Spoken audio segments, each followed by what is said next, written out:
No vídeo de hoje eu quero tratar com vocês a respeito de um assunto que eu gosto muito, que é a respeito da educação, né? Do processo aí de educação no Brasil, seus percalços e também certas teorias curiosas que eu vou apresentar aqui. Mas antes de iniciarmos o vídeo, vou colocar a vinheta em ação e peço para vocês, aqueles que gostarem, coloquem o joinha e se inscrevam no canal, que isso ajuda aí a divulgação. Muitas pessoas têm mandado mensagem de incentivo, que eu agradeço de antemão, e me ajudem, por favor, nessa divulgação. Então vamos à vinheta e voltamos na sequência para falar de educação.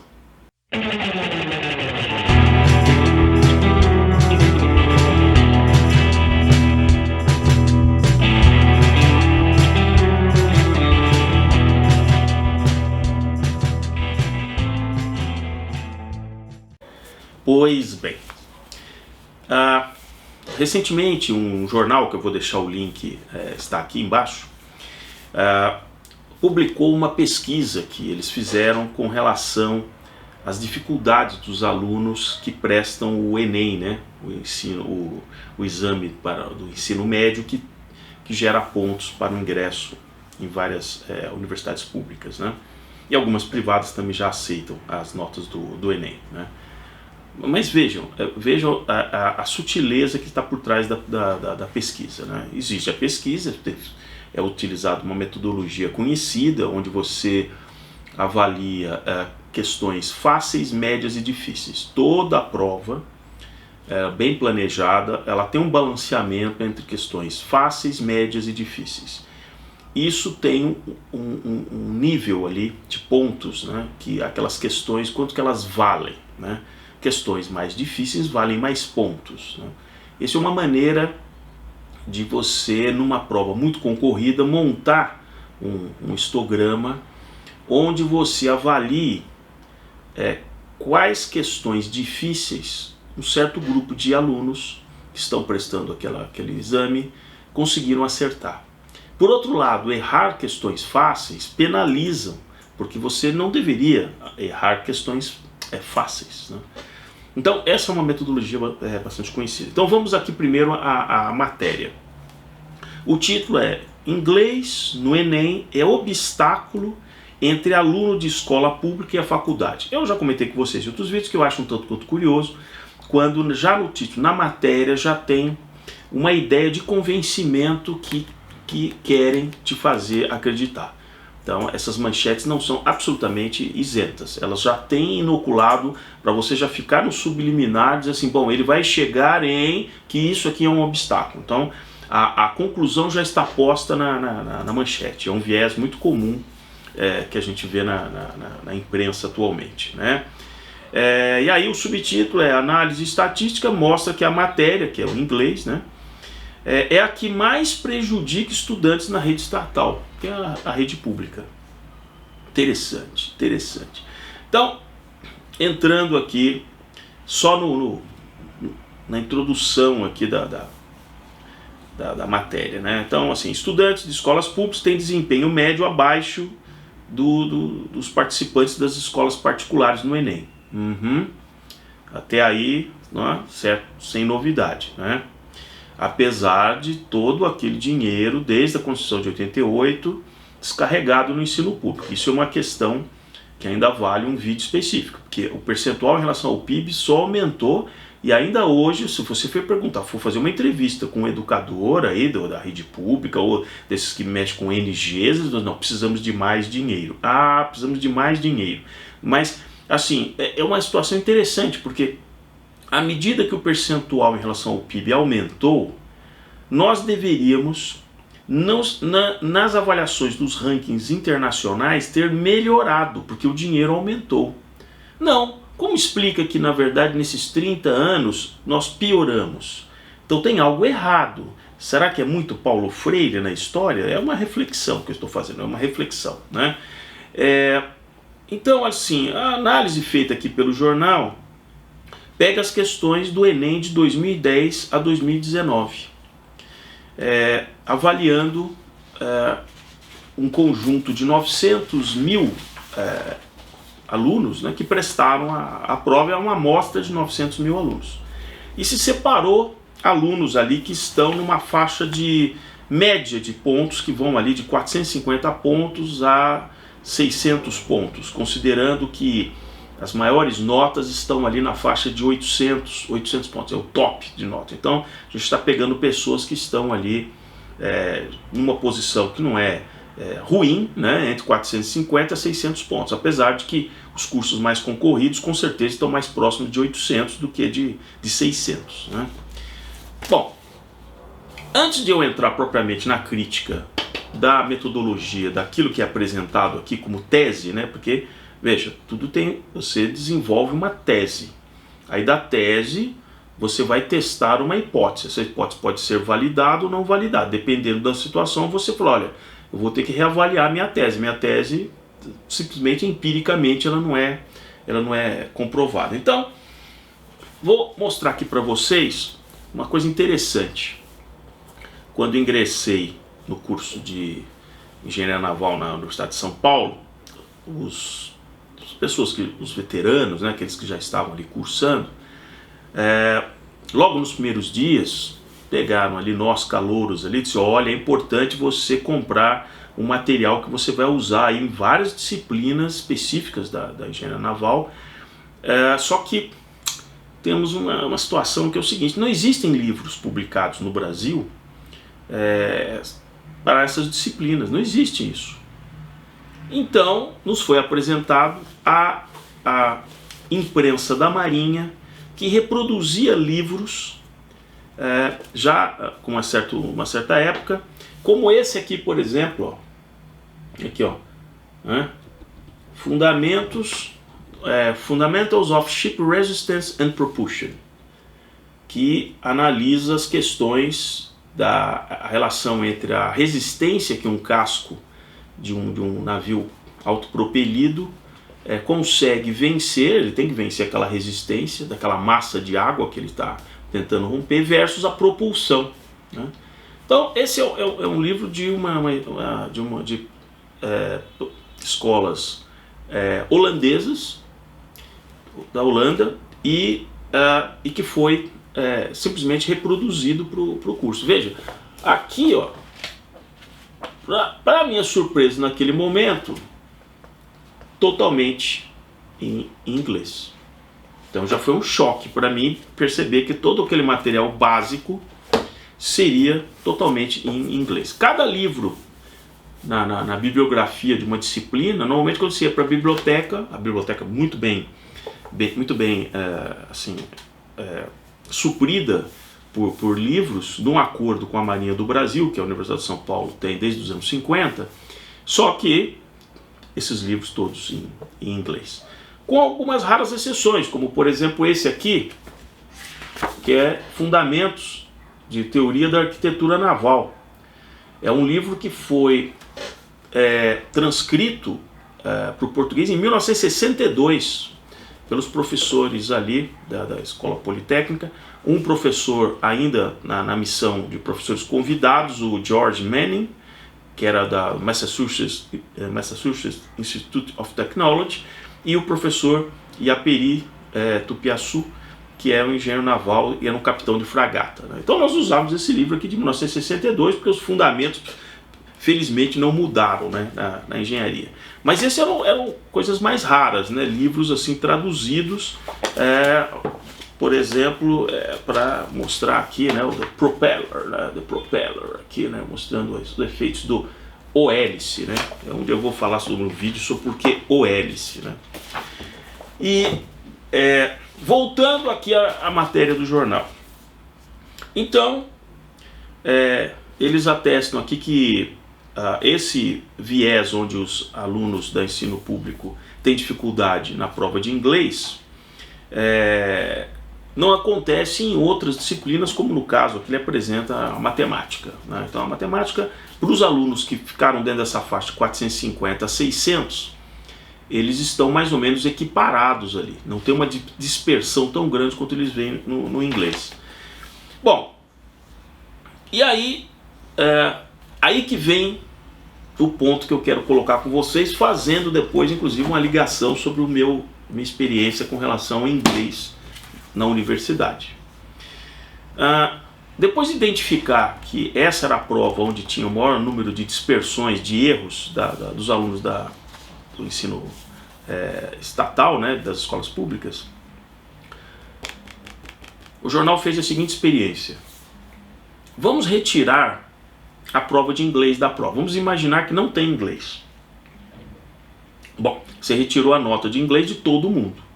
E aí a conclusão que eles chegam, usando a metodologia e tal, internacional, de comparação lá de notas, enfim, eles chegam à conclusão de que 11 mil dos candidatos, desses 900 mil da prova, que é um valor tanto quanto assim tímido, né? Porque 900 mil, 10% daria 90 mil.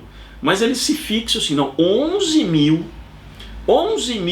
teriam subido nas posições do ranking dessas 900 mil provas, eles subiriam no ranking de notas.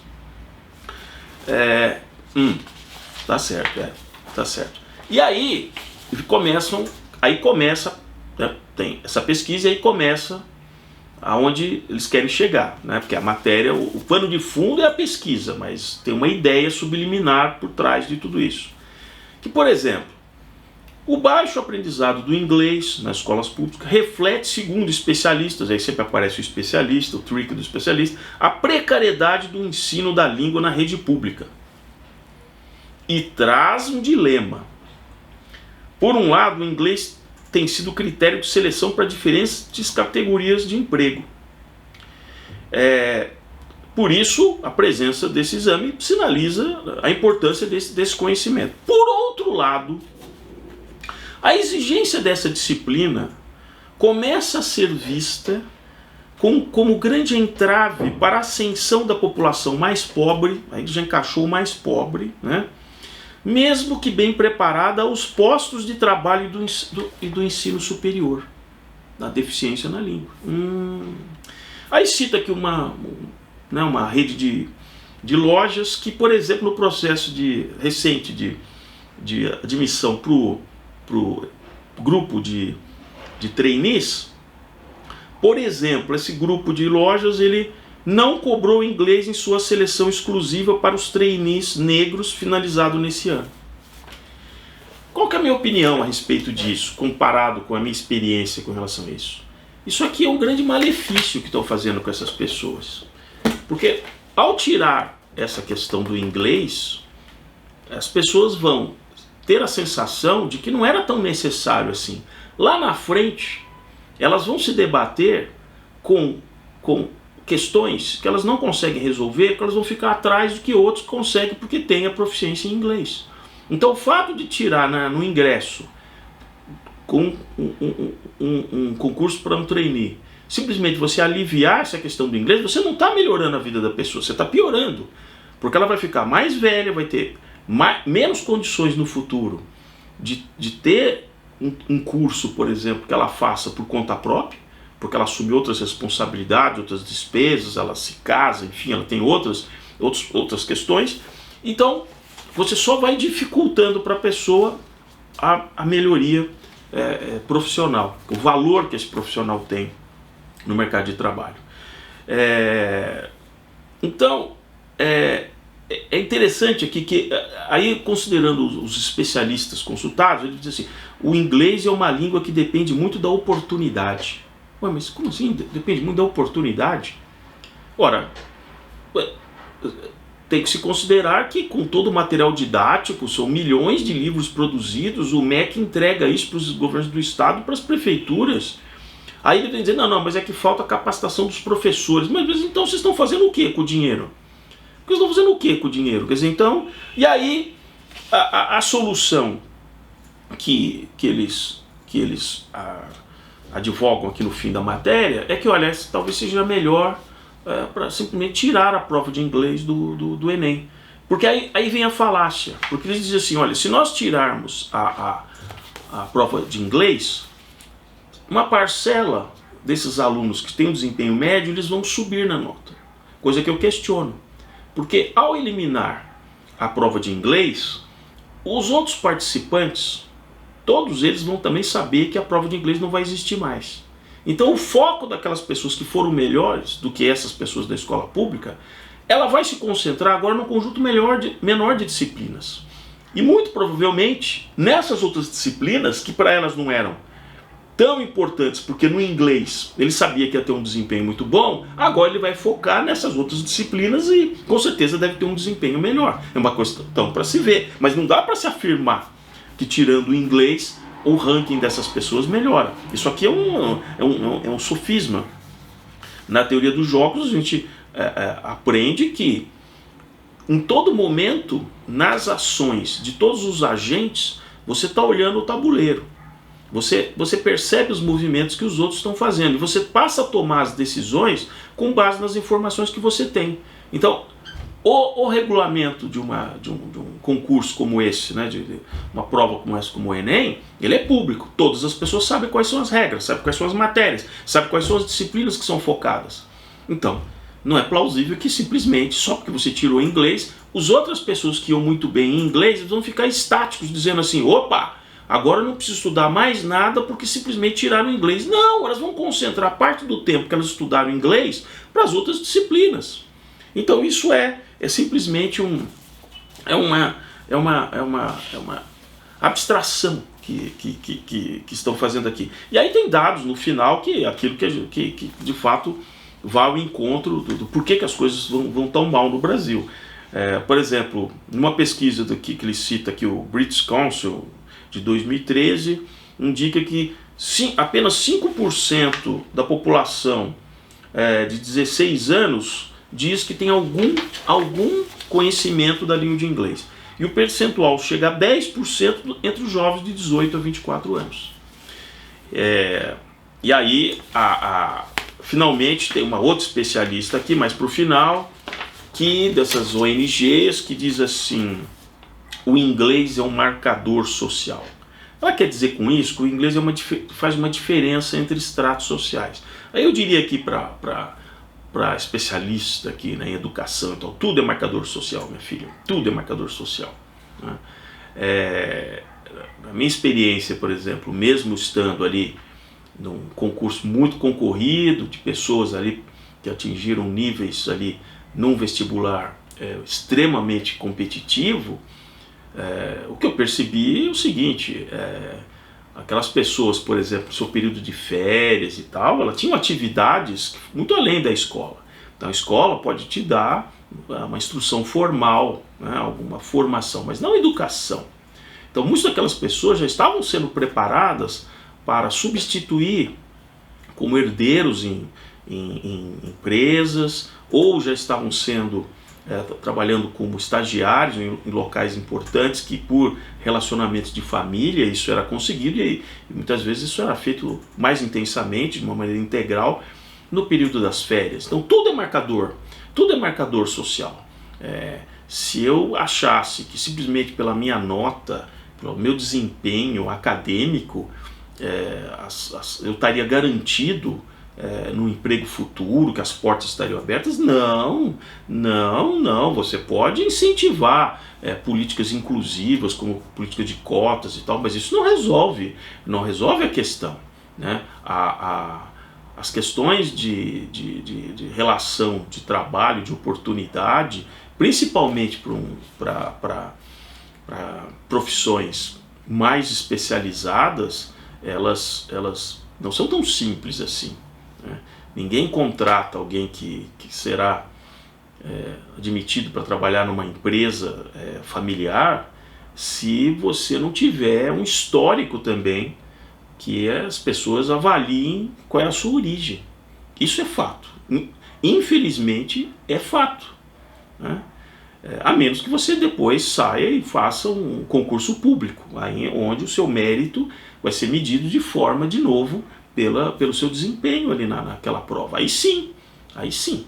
Mas na iniciativa privada não é assim. Analisem, por exemplo, banqueiros, tem tradição que os filhos e netos são banqueiros. Médicos, tem a tradição que a família são de médicos. Grandes industriais que fazem todo o seu sua fortuna e tal, e a família permanece no negócio. Então, não é assim. Então, realmente, é uma pena que tenha sempre essas ideias um tanto quanto rasas, né, de a dificuldade é o inglês, tira o inglês, que as oportunidades aparecerão. Não, infelizmente, não aparecerão.